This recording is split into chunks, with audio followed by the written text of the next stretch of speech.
पिछले वीडियो में हमने पढ़ा था स्ट्रक्चर ऑफ इकोसिस्टम, जिसमें हमने देखा था कि इकोसिस्टम के दो कंपोनेंट होते हैं, एबायोटिक कंपोनेंट और बायोटिक कंपोनेंट। तो एबायोटिक कंपोनेंट को 3 वर्गों में बांटा गया था। कौन कौन? तो फिजिकल इन्वायरमेंट, सेकेंड था न्यूट्रिएंट्स और थर्ड था क्लाइमेटिक फैक्टर्स। ठीक है, जिसमें हमने तीनों के बारे में पढ़ा था और थर्ड जो था क्लाइमेटिक फैक्टर, इसमें थोड़ा सा बचा हुआ था, तो आज उसको हम पूरा कर लेते हैं। तो देखिए, क्लाइमेटिक फैक्टर्स क्या होते हैं, यानी जो क्लाइमेट को बनाते हैं वे क्लाइमेटिक फैक्टर्स होते हैं, जैसे सनलाइट, टेम्परेचर, ह्यूमिडिटी, ये सभी क्या हैं? तो ये सभी क्लाइमेटिक फैक्टर्स हैं। हमने ये भी पढ़ा था कि जलवायु संबंधी कारक पारिस्थितिक तंत्र में जीवों की संख्या, उनके वितरण, मेटाबॉलिज्म तथा व्यवहार को प्रभावित करते हैं। और क्लाइमेटिक फैक्टर्स निम्न हैं, जिसमें से फर्स्ट है लाइट। तो लाइट हमें कहाँ से प्राप्त होता है? तो लाइट सन से प्राप्त होता है। ठीक है, और उसका यूज किस लिए किया जाता है? तो फोटोसिंथेसिस के लिए पौधे उसका यूज करते हैं। तो देखिए, फोटोसिंथेसिस के लिए सूर्य की ऊर्जा मूलभूत आवश्यकता है, क्योंकि हरे पौधे इसी से भोजन बनाते हैं, जिस पर जैव संसार के सभी जीव निर्भर हैं। सेकेंड है टेम्परेचर। तो देखिए, सभी जीवों की शारीरिक बनावट, जैविक क्रियाओं एवं भौगोलिक वितरण पर टेम्परेचर का प्रभाव पड़ता है। हमने इन सभी को पिछले चैप्टर में डिटेल में पढ़ा है, तो अभी वहीं से पढ़ रहे हैं जो इसके इफ़ेक्ट हैं। ठीक है, तो टेम्परेचर का क्या इफ़ेक्ट है? तो वो क्या करता है, जीवों के शरीर का शारीरिक बनावट, जैविक क्रियाओं एवं भौगोलिक वितरण पर टेम्परेचर का बहुत ही अधिक प्रभाव पड़ता है। अब हम इसको अगर समझें तो हम इस तरह समझ सकते हैं कि देखते हैं कि कोई वार्म कंट्री होती है, गर्म देश होता है, कोई ठंडा प्रदेश होता है, और अगर वहाँ के लोगों का हम डिफरेंस देखें तो आसानी से समझ सकते हैं कि वहाँ के लोगों का शारीरिक बनावट या जैविक क्रियाएं वो सभी क्या होती हैं, वो कुछ अलग होती हैं, जबकि ठंडे प्रदेश में रहने वाले लोगों का शारीरिक बनावट, जैविक क्रियाएं सभी अलग होती हैं। ये तो इस प्रकार टेम्परेचर क्या करता है, जीवों पर अपना प्रभाव डालता है। थर्ड है आर्द्रता यानी ह्यूमिडिटी। तो ह्यूमिडिटी क्या होता है? तो वायुमंडल में जो नमी होती है उसे ही हम क्या कहते हैं, ह्यूमिडिटी। तो वायुमंडल की नमी का जीवों पर सीधा प्रभाव पड़ता है। अब किस तरह प्रभाव पड़ता है देखते हैं। जैसे स्थलीय जीवों की शरीर भित्ति से, ठीक है, वाष्पोत्सर्जन या अन्य विधियों द्वारा पानी के निष्कासन की दर पर्यावरण में स्थित नमी द्वारा नियंत्रित होती है।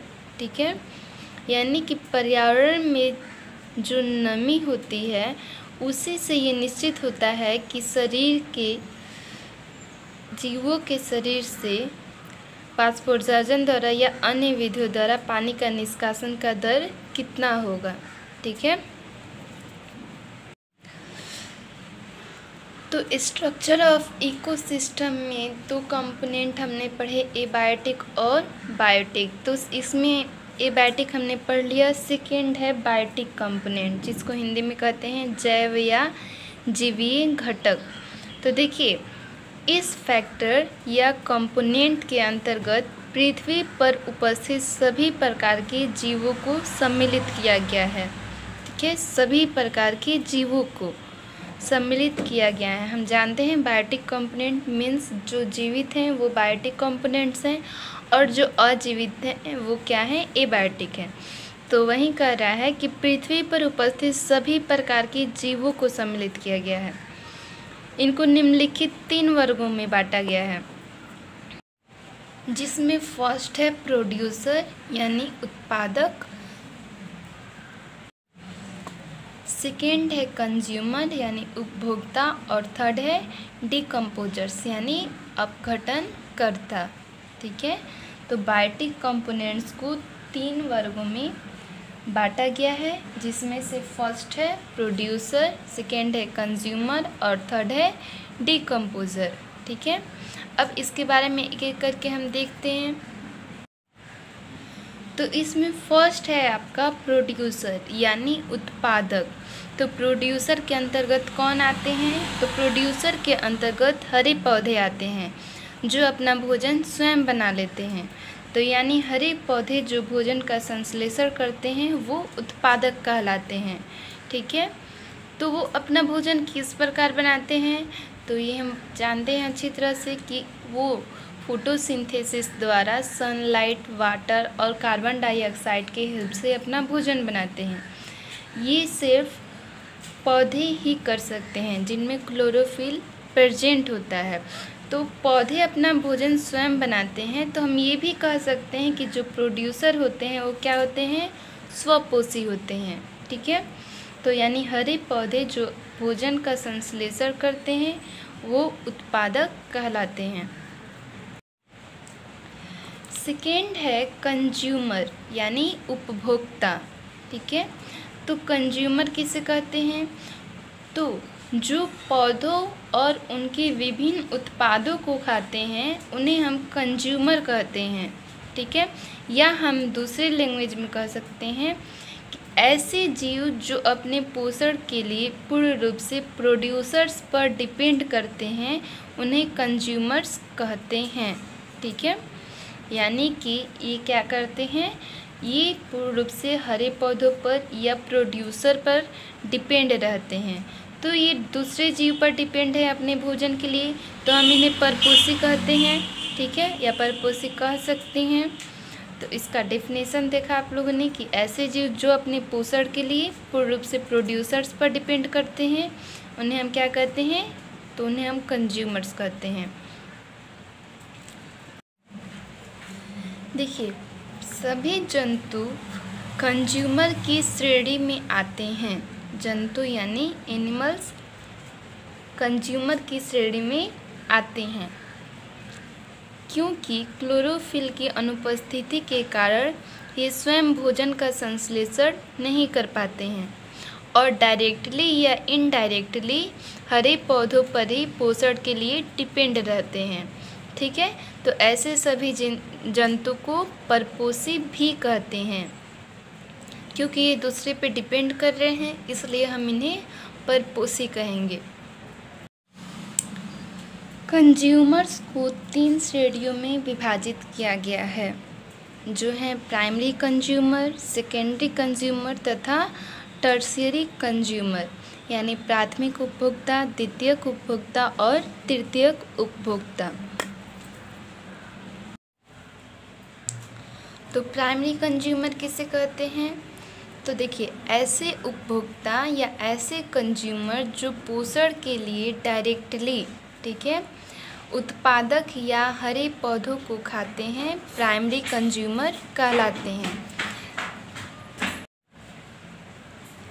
जैसे गाय, भैंस, बकरी, हिरण, खरगोश, ग्रासहोपर इत्यादि। ठीक है, तो ये क्या करते हैं? ये जितने भी जीव हैं ये हरे पेड़ पौधों को खाते हैं। ठीक है, तो हरे पेड़ पौधे क्या हैं? तो हरे पेड़ पौधे प्रोड्यूसर्स हैं।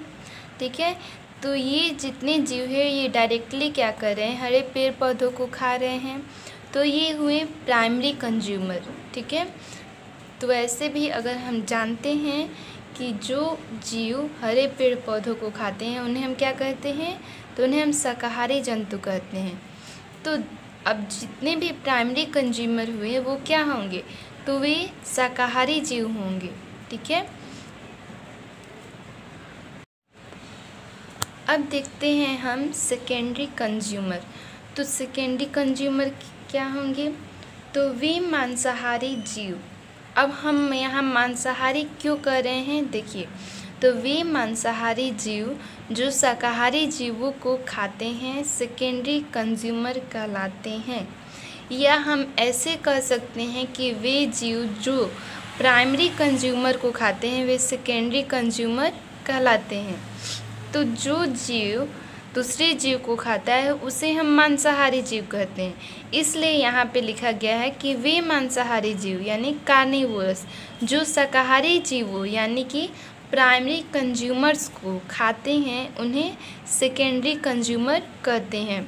जैसे मेढक, तो मेढक हो गया, तो मेढक क्या खाता है? मेढक ग्रास ऊपर खाता है, तो ग्रास ऊपर ग्रास खाता है। तो यहाँ देखिए ग्रास हो गया प्रोड्यूसर और ग्रास ऊपर हो गया प्राइमरी कंज्यूमर, और यहाँ पे मेढक यानी फ्रॉग हो गया आपका सेकेंडरी कंज्यूमर।